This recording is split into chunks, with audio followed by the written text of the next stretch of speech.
Hi friends, it's Julia. I'm here to share a layout that I created for Christy's Beautiful Life 30 Days of Sketches. This is from Sketch 11 or Day 11. And here you can see I had everything kind of laid out how I wanted it. I've been doing that. I got a little bit behind, so I'm doing a couple of days in a row. And so I had, rather than scrapbook the day before, I had piled up all of my supplies and laid them there how I wanted them. Basically made a little page kit out of the supplies. And so, yeah, now it's time to put everything together. Some of the things I'll use, some of the things I won't use. And I follow the sketch pretty closely. You can head over to Christy's Beautiful Life YouTube channel, and she will have a link there to um, her Facebook group where there's a photo album full of all of the sketches from this month, plus all of the inspiration from this month of 30 Days of Sketches. It's amazing how many people are playing along, and I love the format of having them all together and having them in one place where everybody can see what everybody else did with them, because the inspiration is just phenomenal that it provides to you. Some days I'm looking at a sketch going, oh, that's not really my thing, and then I see how someone else worked with it and, you know, fell in love with it. So here I took a scrap of paper and I punched out all of these words. It was a word paper, and so I punched them all out with a scallop circle, and I am just placing them across the layout in order to get that piece down. It's an old journal spot from a little, I want to say, Making Memories book. It was full of different shaped journal spots in there. So anyway, this kit that I'm using is one that I put together in October of 2019 for the Counterfeit Kit Challenge blog, and I have had it sitting on my shelf. I've not even broke into it and created one layout with it before this started. So I thought this would be perfect since it was so jam-packed full. It was an entire iris container stuffed full. I mean, tight stuffed full. So yeah, I had half of a paper pack I had purchased. And when I buy a paper pad, I give half to my sister always, and she does the same thing. No, we don't buy the same ones very often, but occasionally we will. And so when that happens, yeah, we figure out a way to use our way through it, or either give it to somebody who's never used it before. So I started with the paper pad, and you guys know me. I'm all about additional supplies. And when I build a kit, I go rather heavy on embellishments. And so I pulled out tons of stuff to play with, as well as tons of little bits and pieces from my color bins that I had previously cut. I pulled out some punches along the way, and I've been punching a few little bits here and there. I don't want to over punch all of my scraps because typically towards the end, she chooses some layouts that have small bits and pieces, or like border strips. I think last time I did one of these 30 days of sketches, she had a couple of days towards the end of little tiny paper scraps and also border strips. So I'm kind of hanging on to a lot of my smaller bits and scraps, but I'm using a ton of what I have.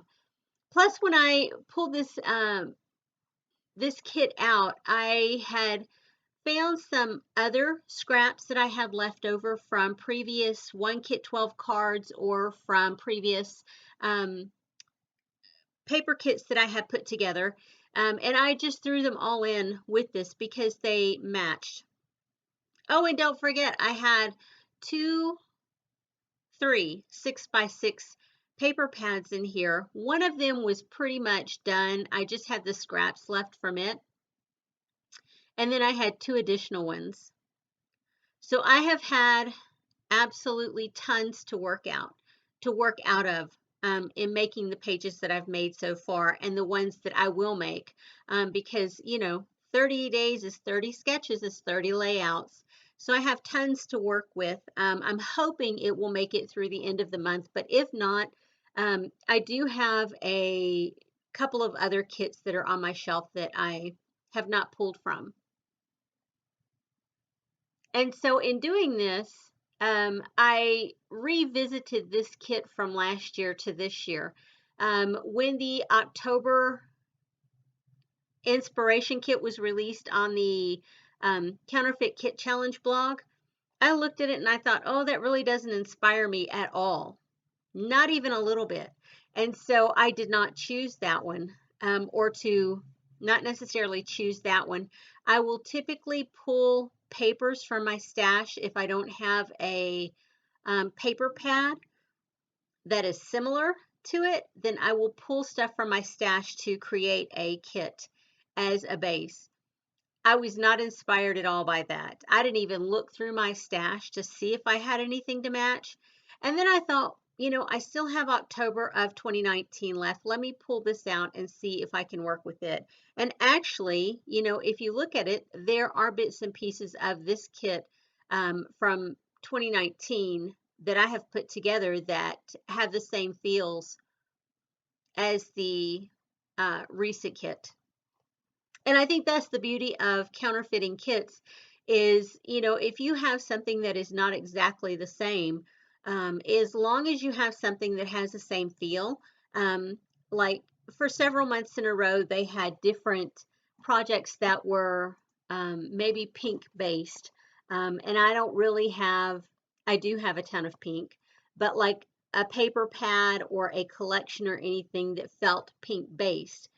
And so rather than that, another part of that whole kit was like flowers.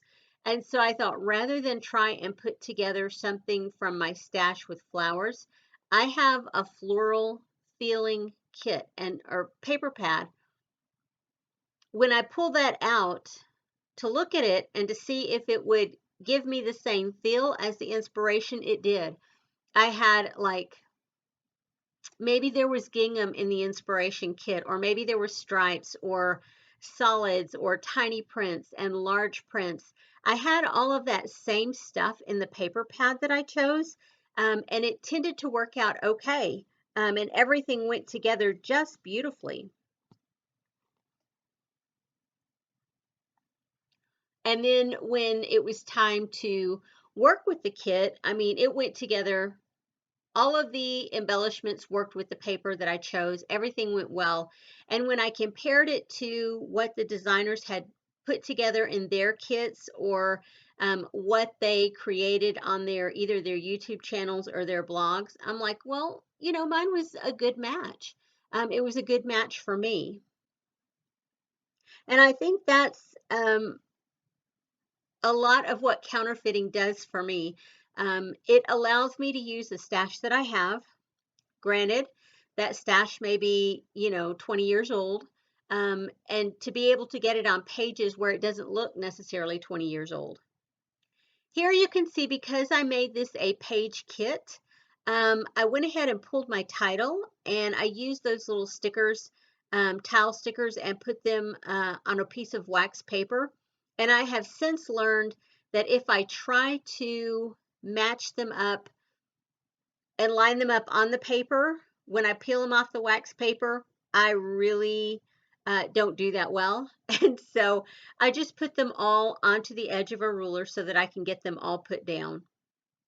I know I put a lot of stock in everything not lining up and being uber straight, but you know, when I try and line it up, I go all kinds of wonky.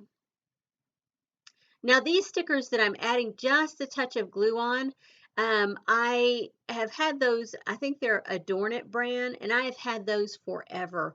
They're pretty old, and when you lift them up off the carrier sheet, their stickiness is not very sticky. And I have that washi tape up at the top, and some of it has a coating on it that might prevent them from sticking. When I press them down flat on paper, most of the time they stick really well and they don't pop off. But putting them down on anything that has any sort of a shiny surface, yeah, you can forget it. They're going to pop right off as soon as the paper bends or buckles in the least little bit. So I've got that arrow there, and I'm going to put the date right beside there, and then I'll put that arrow back on a little bit higher up so that I still use that as part of my embellishments. And I have had those arrows flipping forever, probably 10 years or so. I used to use them all the time in my Erin Condren when I had the vertical planner. You know, you would move them across day by day and you would know the day that you were on. I was going to use that tab up there and then I changed my mind, so I put it back down. And now I'm going to try and get this this paper clip back on there without bending it completely wonky. And I thought about moving it around and moving it in a couple of different spots, but I actually like it right over the date. It turns out really, really cute.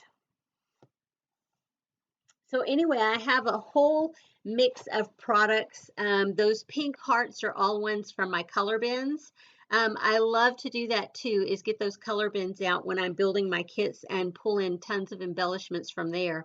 Whatever I have left over from this kit, like if I've punched out anything or stamped or done anything in addition to what goes down here, like created any embellishments from stuff that I've pulled, those go back into my stash bins, my color bins, in whatever category, whatever color they match. And at some point, I will pull them back out. Sorry, I will pull them back out and use them on a different layout. And I do that a lot.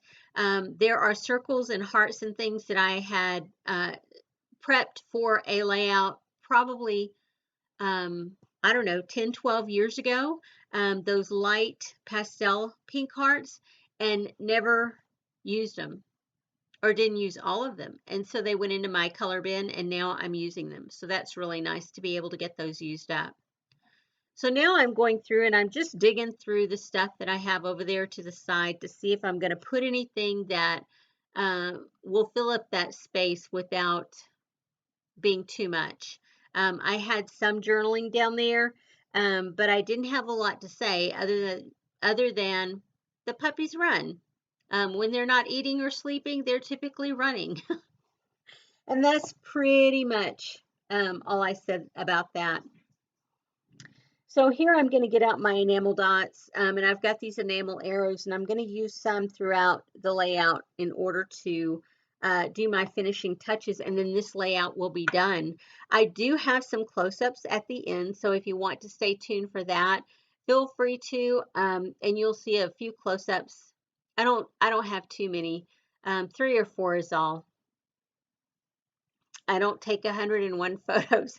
I try and get, you know, all the embellishment clusters and pull them up and put them up at the end of the videos. I'm trying to be better about that. It doesn't always happen, but I'm trying to be better. Anywho, so I hope you will stick around if you're not subscribed.